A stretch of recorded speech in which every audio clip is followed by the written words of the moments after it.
Hi, everybody. Ho, ho, ho. We are here to wish you a very Merry Christmas. This will probably be in August when it will air, but we're talking about All Creatures Great and Small, the very first Christmas special, episode 7, the night before Christmas. And I'm really excited. If you all are listening and not watching, you miss our festive outfits. Very exciting. Yeah. But I am Rachel Wagner, and Michelle's here. Hey everyone. How's it going?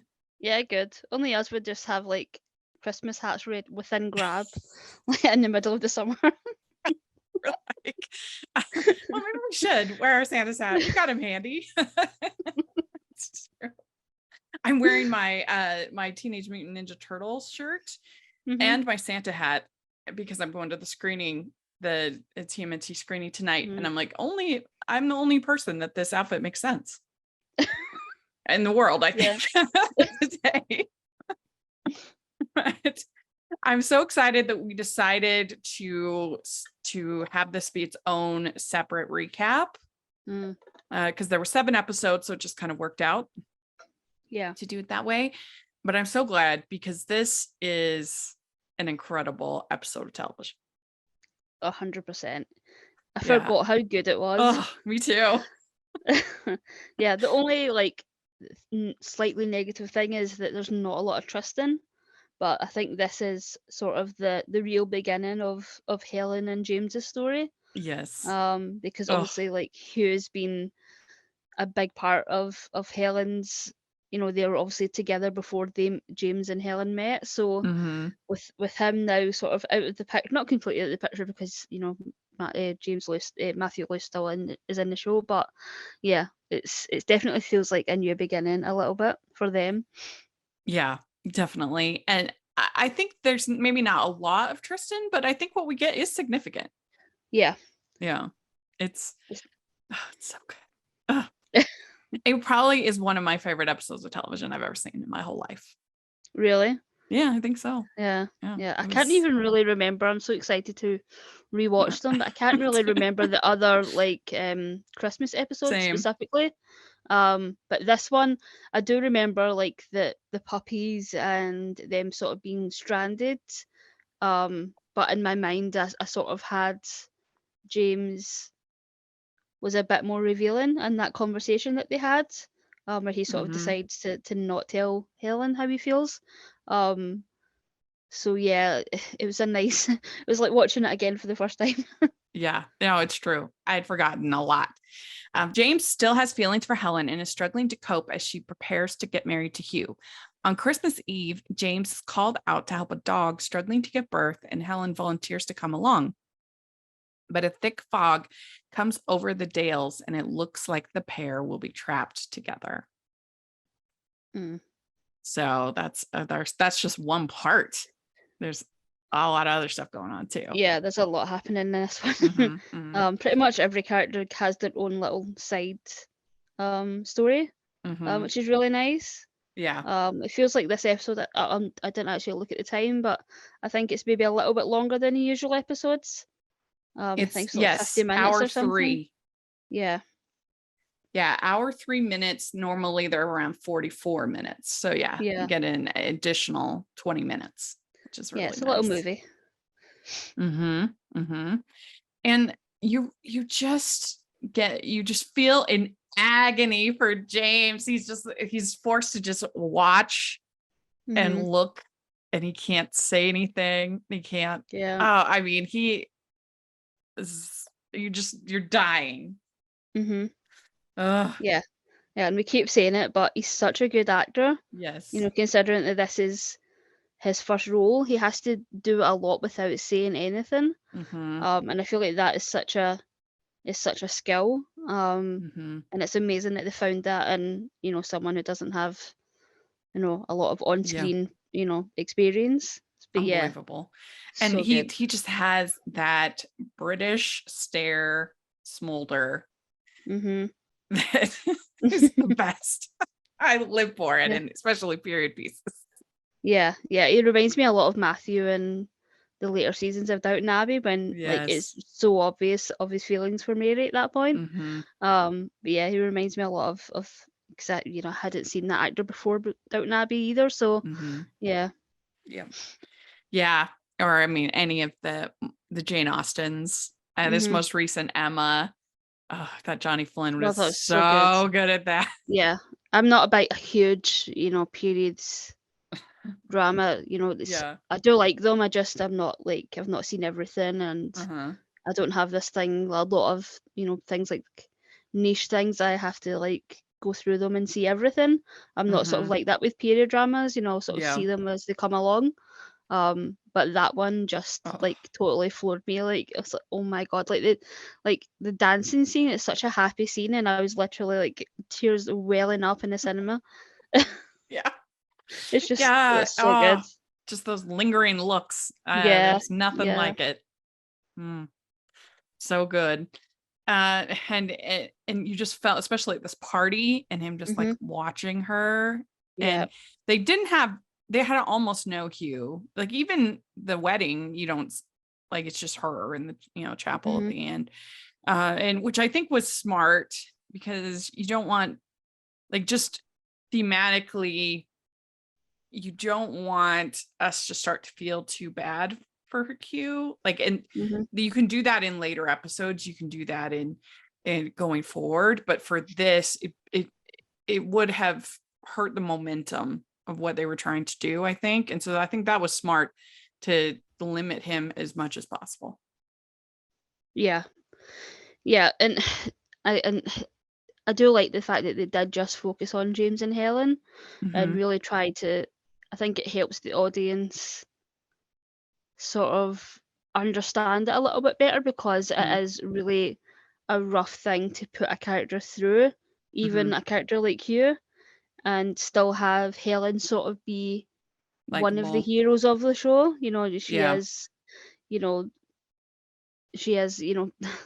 not cheating, but emotionally cheating almost. Yeah. And that's such a like difficult thing. It happens all the time in TV movies, but when it does happen in something that's a little bit more grounded and, long term, you can't explain it away, as they do a lot in these, TV movies, because you only have such a short amount of time to do everything. But yeah. Well, and this kind of thing of like leaving somebody at the altar stuff is the kind of thing they have in movies all the time, but I have never heard of it ever actually happening in real life. No, and I'm so glad we didn't actually see that part. I'm so glad that it was sort of the aftermath, so we don't actually know if she, left them at the altar, or if she just called it off before she got there, or, what was the actual scenario that played out. I do like the fact that we just sort of come in at the end. I agree. That's why I think limiting Hugh and just focusing on Helen and James, I think really helped you like build momentum for their characters and for the episode. And so, yeah, I mean, it's kind of unclear. Were they trying to say that the reason she said yes to Hugh, I mean, I think she likes Hugh as a person. She doesn't hate him or anything, but it seemed like they were trying to imply that the reason she was saying yes was because she didn't want to like be a burden to her dad. That was kind of a reason. And then when her dad says in the car, like, you don't have to do this, or, something like that, that seemed to be kind of a reason. What do you think? Why do you think she said yes to Hugh? I think there is this sort of the comfort thing of the fact that they have known each other their whole lives. But I do think, I don't know why she said yes to Hugh, but I can sort of understand why she's now saying no, because she, talks a lot in this episode about how she wanted a life away from the farm, and that she sort of took on that role out of, obligation. But it feels so Helen, and it feels like it's a part of her, and I don't really see her outside of that role. Even in sort of later seasons when she's sort of taken away from it a little bit more, that is sort of her home base. And I don't think a life of, the type of life that she would have with Hugh and his big fancy house and taken away from her family. And I feel like it's not so much a burden. I think it was more that she felt like she was abandoning her sister and her father after, feeling so sort of obligated to take care of them.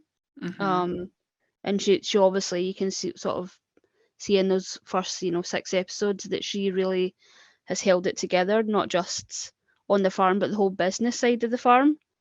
And what is her dad going to do without her? I feel like but that it seems like that would be a guilt. reason to not get married to Hugh. It seemed like that her dad was basically saying, like, you don't have to do this for us. To me. Ho, ho, ho. We'd like to take a second and thank our sponsor for this episode of the podcast. It's the Hallmarkies Patreon. Do you love Hallmarkies podcast, especially at Christmas? Do you enjoy the holiday previews, recaps, interviews, and bonus episodes? If the answer is yes, please consider supporting the Hallmarkies Patreon. We need your help to do what we do both during the Christmas season and all year round. But not only do you help a podcast led by strong, independent women by becoming a Patreon, you get to become a part of the Hallmarkies family. Starting at only $2 a month as a patron, you will have access to our Facebook Patreon group where we talk about the movies, shows, and more all year. We also have many monthly patron watch-alongs with guests like Lacey Chabert, Natalie Hall, Paul Campbell, Mary Lou Henner, and more, giving their behind-the-scenes details of their films. As a patron, you also have the chance to provide input into the podcast and even join us at different tiers. So this Christmas season, spread some cheer to the Hallmarkies Patreon and become a member today. You won't regret it. Go to patreon.com/Hallmarkies to learn more. That's patreon.com/Hallmarkies. She's for some reason thought that her dad would want her to do that. Not want her.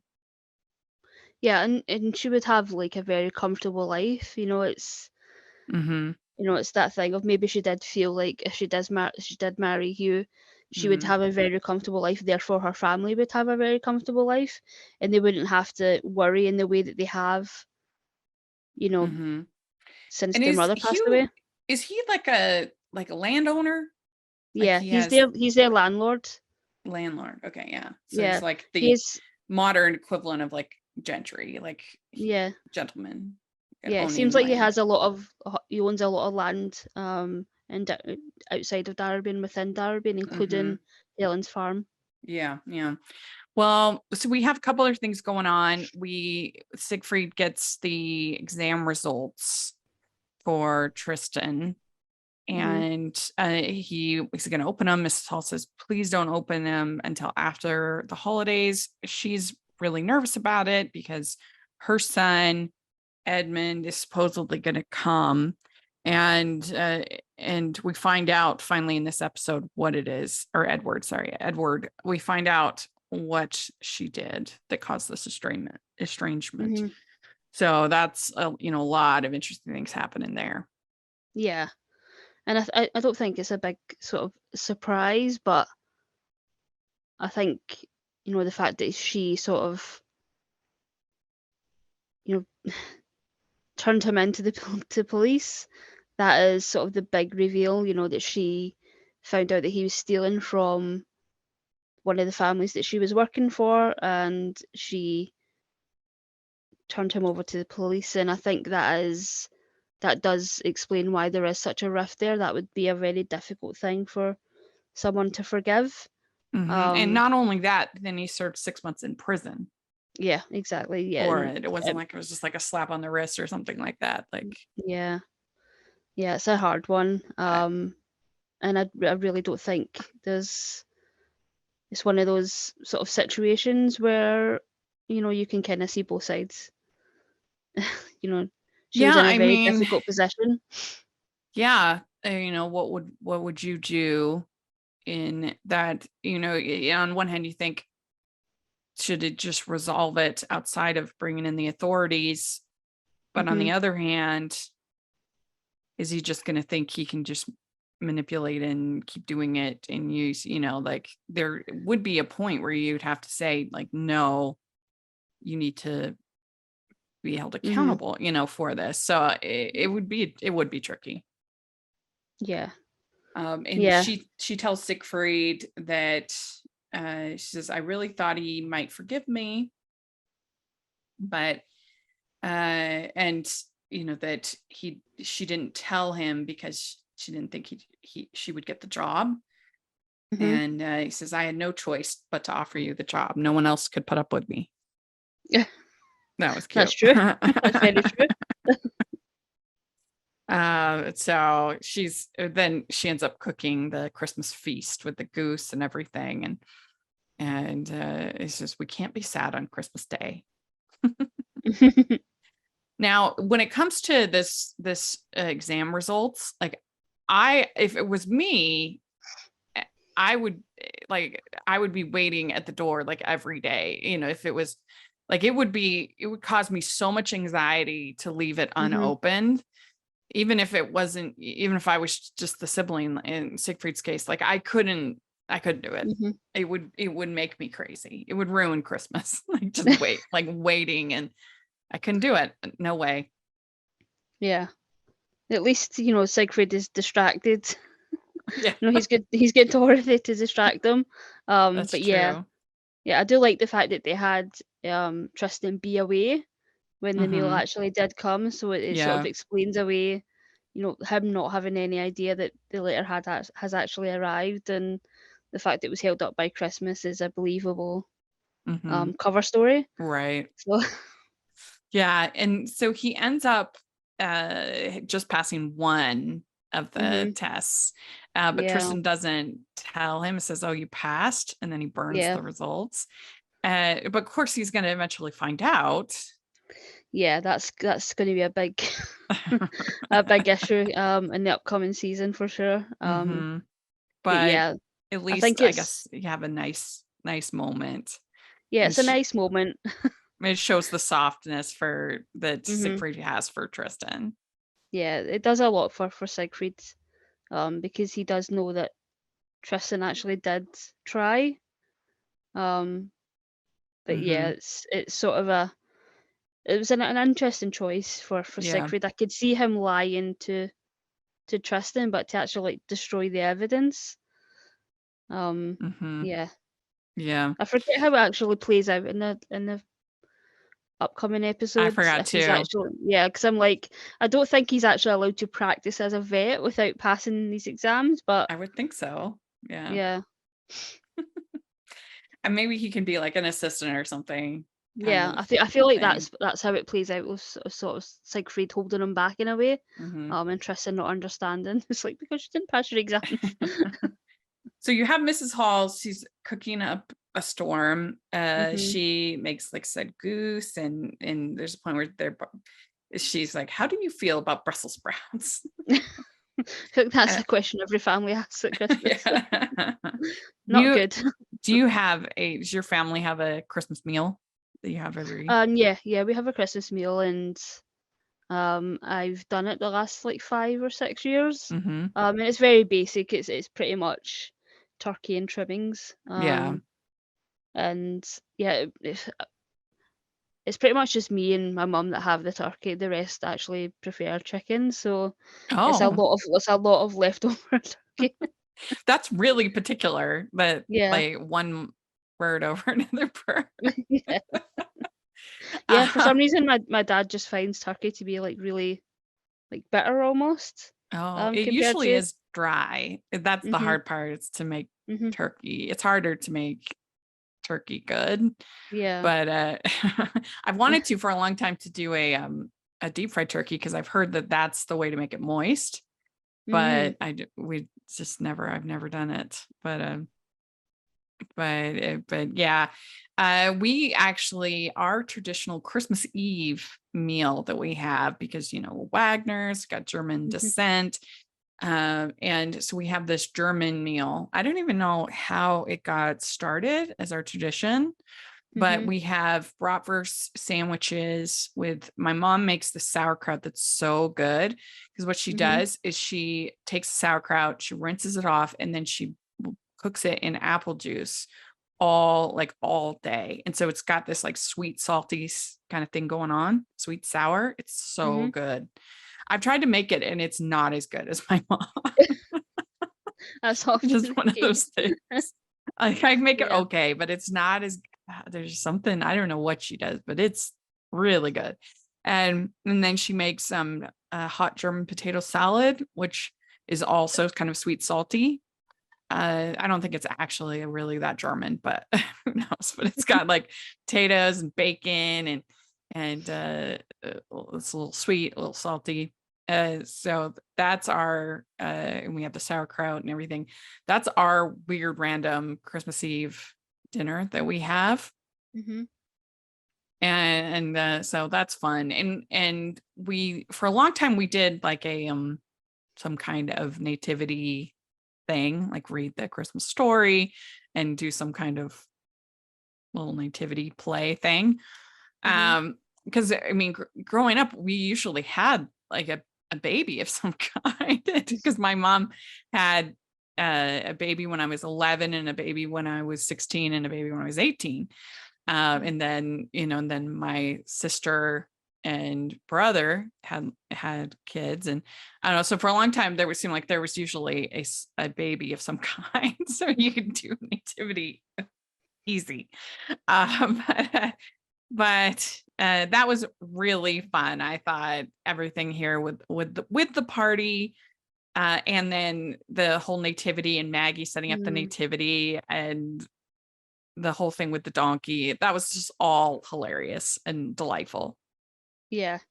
Yeah, and Siegfried is Santa. Tristan is Yes. the elf. Like, so good.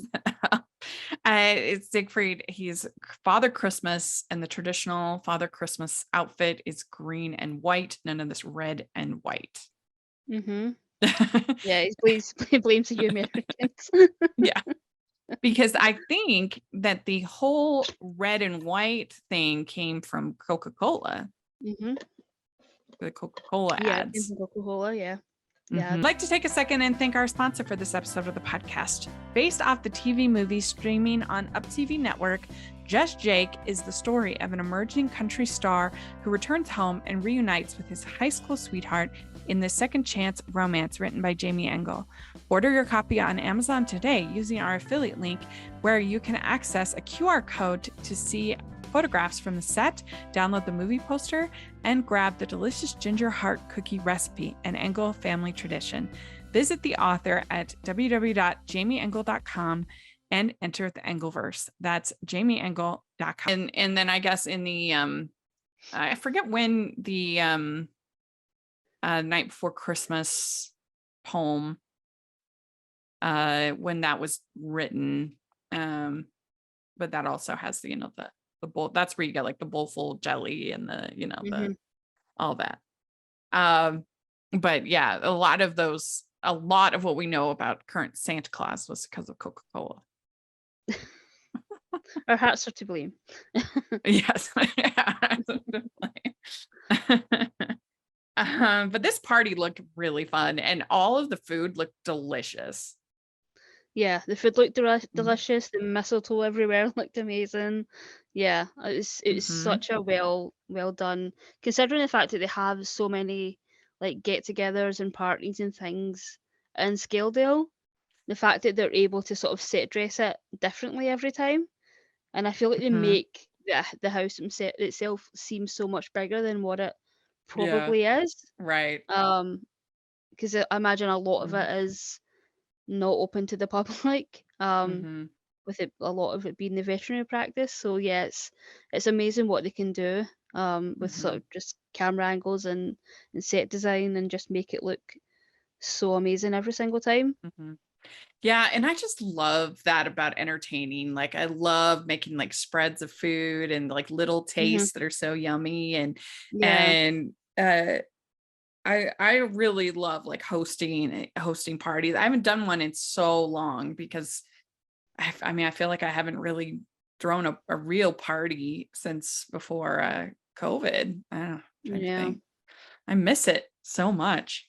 I really do. Hopefully this year, either the holidays or my birthday, I can finally have an actual like party.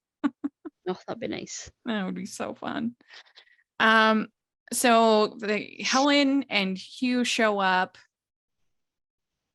and the the dad comes with alcohol and gives it to James and says, "You don't hold your drink well." So offended as well. yeah. And Hugh's going out and this is his last night of freedom, which is kind of cringe, but there you go. And I guess they're having a pig roast at the Drovers for Hugh and Helen. And they do up Helen and James end up under the mistletoe, and I think it's Dorothy's like, you don't want to give a bad luck, and so they end up kissing on the cheek, which was pretty cute. Oh, it was so cute. I do like that James sort of has lipstick all over him from all the other sort of where like the mistletoe just everywhere. Tristan has covered this house. Every doorway, every part of the ceiling is covered with mistletoe. Yeah. I could get you into big trouble. But I loved the scene where Helen is watching the snow and she says, "I wish we'd eloped." I mean, just that whole scene was so beautiful. Yeah. It was lit really beautifully. And it was just, you could tell that her heart really isn't in this.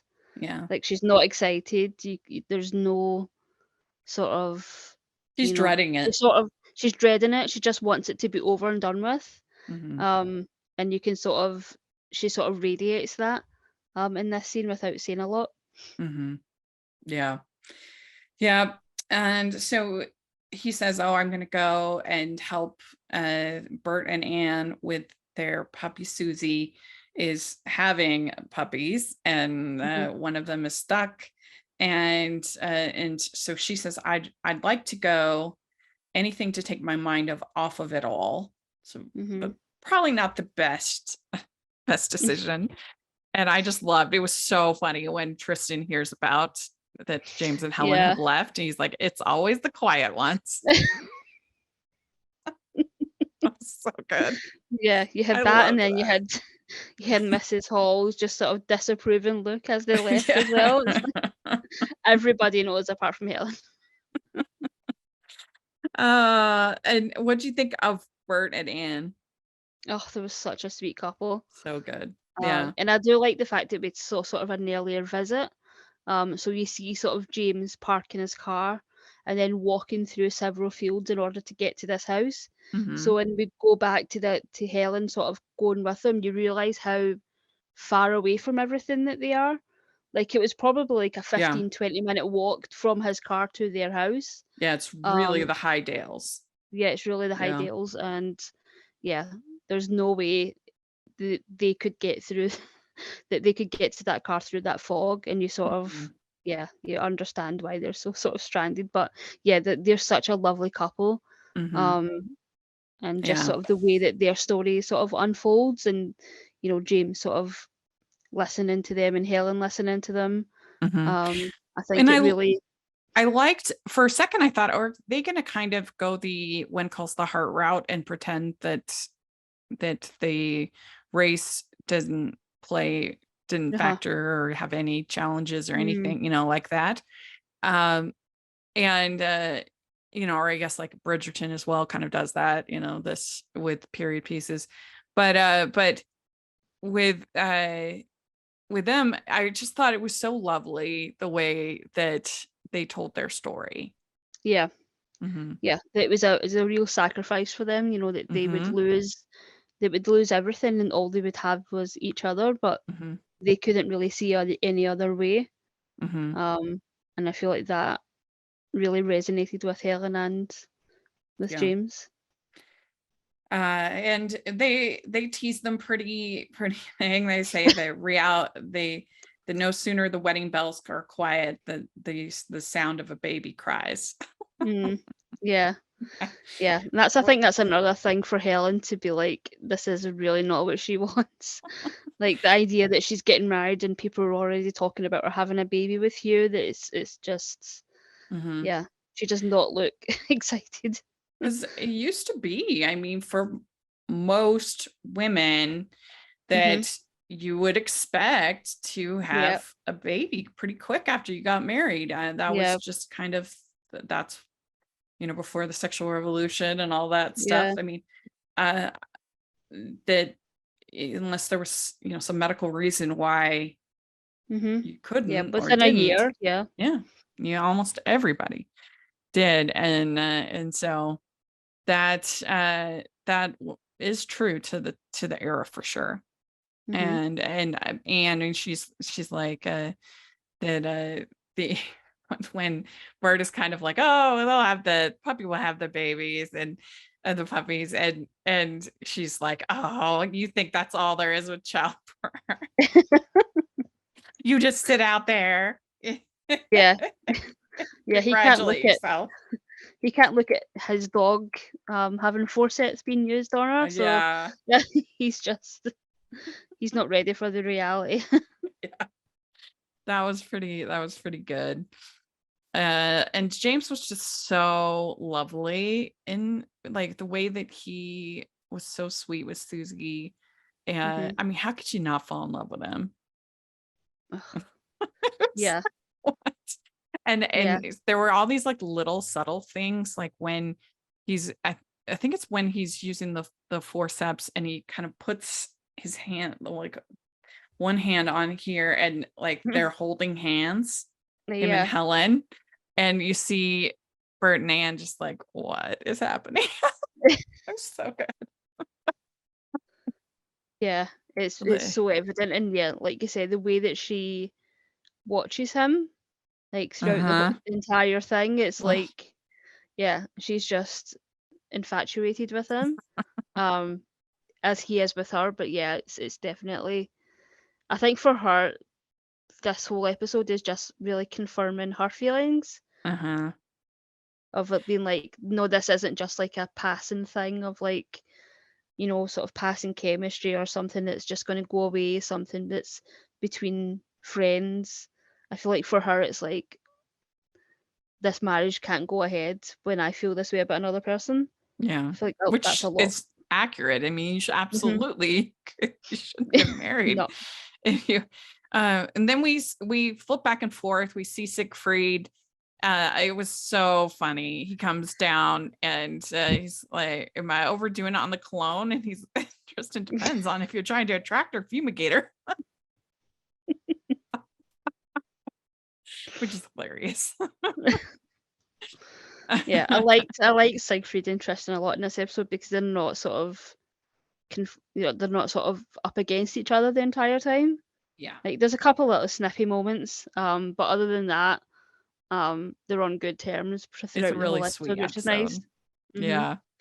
And so then there is this little boy, David, and the donkey. I forget the donkey. What's the donkey's name? Bob or something? Bill? It's like Bob or Bill or something. Bob, Yeah, yeah, something like Bob. that. Anyway, and that this David is uncomfortable, nervous, and Tristan talks to him and basically says, you might not believe it, but I also am really shy. And I thought that was really cute. He talks about Mhm. he's got the magic mask. This is Mhm. Maggie's brother, David. Yeah. He says, I've got a magic mask, and when I put it on, I can be anyone. I'm just as scared as you, but with the mask, I'm brave. Yeah. Adorable. It's such a sweet scene, Yeah. and seeing how good Tristan is with kids Uh-huh. is just like an extra layer of like, oh, this is so sweet. And then when it's revealed that this whole mask thing is something that came from Siegfried, like it was passed on from Siegfried to Tristan, like it's just Mhm. like, oh my, it's so good. It It's was, such a good yeah, episode. it was really, really charming. And Bob the donkey eating the mistletoe. Yeah, he's been stuffing the mistletoe. I mean, last year was like the year of the donkey movie. Did you see the Banshees of Inisherin? I didn't know. No. Oh, I just thought you might because it's set over there. It I won't spoil it anyway. It has a very upsetting plot with a donkey. You get invested. I don't know if I want to see it. Yeah, whenever I see like, especially if there's like a dog or something, I'm definitely one of those people that Googles, is the dog okay? Yeah. I think there's a site that does the dog die? Yeah, does the dog die? Like, yeah, something like that. But yeah, this is it, because the donkey is Colin Farrell's like best friend, and things happen. So I won't tell you. But it wasn't my favorite movie, but it was it broke my heart. We'd like to take a second and thank our sponsor for this episode of the podcast. It's the Hallmarkies merch store. Are you looking for that perfect gift for the postable, Hardy, or Hallmarky in your life? What about getting that t-shirt or hoodie that will help you stand out at your next holiday party? Now is the time to check out the Hallmarkies merch store. Full of festive designs by artists like Jessica Miller, Carrie from Hallmark Comics, and more. You can even have more than just shirts, but totes, cell phone cases, notebooks, mugs, and more. And it isn't just Hallmark. We have designs for Anna Green Gables, Man from Snowy River, The Nanny, and more. Every purchase at the merch store goes to help support the podcast and allows us to make the great content you know and love. There are frequent sales, so go to tpublic.com/stores/Hallmarkies or see the link in the description. That's tpublic.com/stores/Hallmarkies. So then we find out that James and Helen get stuck because of the smog, and James tells, I was a little confused about where this phone was that he was calling from. That was because it was like outside. It was like an outside phone in the middle of nowhere. Yeah, that's the only thing that sort of was like, ugh, I wish they hadn't had that. I suppose there's no other way for them to get word to Skilday House, but if James can walk down onto the main road to get to a phone, maybe he thinks it's just too dangerous or maybe it's the fact that he can't drive. Maybe he's driven up into the Dales and then has walked further up, and it's just not safe to drive through that. I was part of the Dales, but a little bit confused about like, where is this phone? Like what's going on? But nevertheless, he gets the message to Mrs. Hall and she's like, what are you doing? Which was fun. And so then we have them like talking, and this is that you have Anne and Bert saying you can't help who you fall in love with. Both of us tried to fight it, which was so like well done narratively, because obviously both Helen and James are trying to fight it, and love doesn't see with the eyes. In the end, there's no fighting it. And then you have Anne asking James, does she know? And you got to figure she does know. I think at this point she knows, and I think she has, throughout this entire episode, asking James to confirm it, asking James to, like, and he just doesn't because he's so honourable, which confounds it even more because that's obviously so attractive to her, like the fact that he's not willing to sort of overstep and hurt Hugh. The fact that he doesn't want to hurt Hugh as much as he doesn't want to hurt Helen.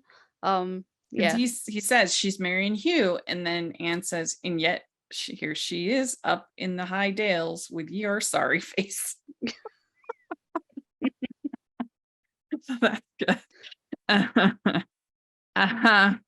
And so we have a great scene where Siegfried asks Tristan for advice on dating.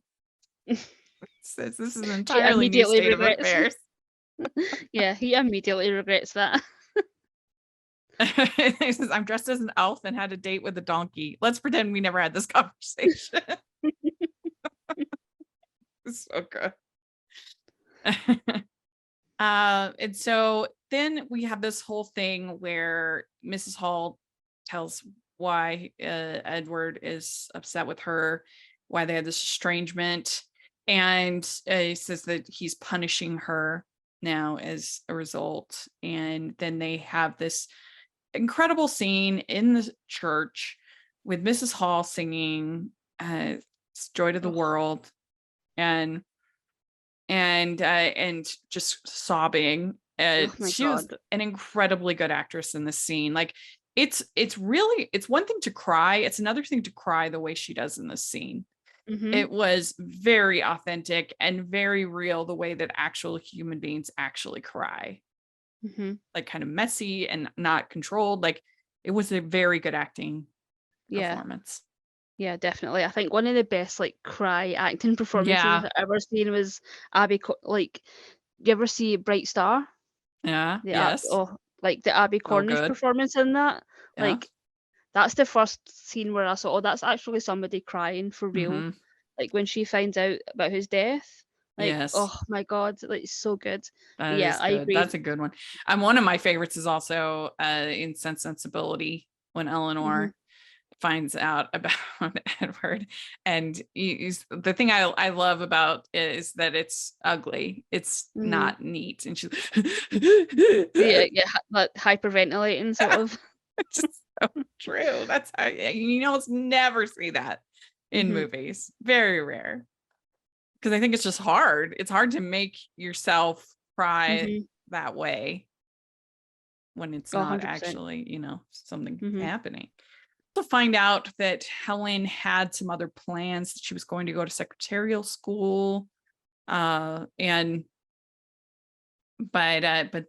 she kind of gave that up to help her sister and help her dad. Yeah, and I feel like that's just going to be a lot of Helen's story going forward. Is that farm life something that she actually wants, or is it something that she's been obligated to do? Is it something she's grown to love, or is it something she still, like I said, feels obligated towards? What more does she want out of life? So then we also get the scene between Siegfried and Dorothy, and it was very sweet. And he says, well, she says, show me the old Siegfried. And he says, he's really rather taken with you, but some part of him is still married to someone he can't let go, but he'd try. And then he'd ask if he could kiss you. So that was very so sweet. Yeah, I thought a really funny, a really funny moment when he was talking to, I think it was Mrs. Hall. It was Mrs. Hall about his feelings, and he sort of says that the heart's ready. No, the flesh is wanting, and she says the less I hear about your wanting flesh, the better. Yeah, that's true. That's so funny. It's so good. They do such a good job with like modulating tone, especially in this episode. Like you get a little of everything. And of course, in the morning, the car won't start. And so he has to like hand pump it. And they get her there and in time. And so they've got the dress there. And Helen's dad says, you don't have to do anything for me. We'll be all right. And so then let's see here. And then we have a scene at dinner. They say, it's times like these that make me grateful for all that I have. It's the people, infuriating as you are, I'm rather fond of you. It's very sweet. Yeah, it's a really good scene. Yeah. So you get this great scene where James takes the rover, and he's going to leave. He's going to go back to Scotland, visit his family, and he reaches. It was so brilliant how they had it all set up, because he reaches literally a crossroads where he can choose what he's going to do, and then the camera kind of pans out, and you see him there. He can pick the fork in the road, the road less. Is he going to do the road less traveled, or is he going to go? What's he going to do? And he stops. He thinks about it for a while, and then he turns around, and it's building the music and everything. You're just like, oh my gosh. Yeah, and you don't know what he's driving towards. Is he driving towards like just being there for Helen as a friend, even though his heart's breaking? Is he there to break up the wedding? Is he like, why is he going back? Right. but whatever it is, he's going back anyway. So you're just in agony. Yeah. And then you see he comes in and she's sitting there alone. The wedding has been called off. And he said, she says, you know, I'm cruel. What I did was cruel. And he says, you didn't do this because you're cruel. You did it because you were the opposite of cruel. Yeah. And they just hold hands in the church, and it was perfect. Yeah. And yeah, and I also like that they didn't talk about their feelings for each other. Right. They let the moment just sort of sit. It was perfect. Yeah, absolutely. And so he takes her home, and yeah, there was no sense of this was not like The Graduate, you know, kind of moment. No. Breaking up the wedding. None of that. And after they have the dinner, then they say Merry Bloody Christmas, and then you hear the King George speech, famous Christmas speech that he gave. And that's the end of the episode. But it was so good. 10 out of 10. Yeah, 100%, 10 out of 10. Perfect episodes. Yeah. So good. Yeah, they just deliver every single episode. It's just so good. Well, let us know what you think of this first Christmas episode. Do you love it as much as we do? We'd love to hear your thoughts in the comment section or on Twitter. And Michelle, how can people find you? On Twitter at Michelle R. Benson. Great. You can find me at Rachel's Reviews, all over social media, iTunes, YouTube, and on Rotten Tomatoes. Check that out. Also, make sure you're following the podcast, Hallmarkies Pod and Hallmarkies Podcast, all over social media. And if you are listening on iTunes, please leave your ratings and reviews. That really helps us a lot. 5 stars. And if you are watching on YouTube, please give the video a thumbs up and subscribe to the channel. Most of our viewers on YouTube aren't subscribers, and we could really use those subscriptions. So if you're one of those people, please subscribe. It would really help us a lot. And check out the Patreon and the merch store.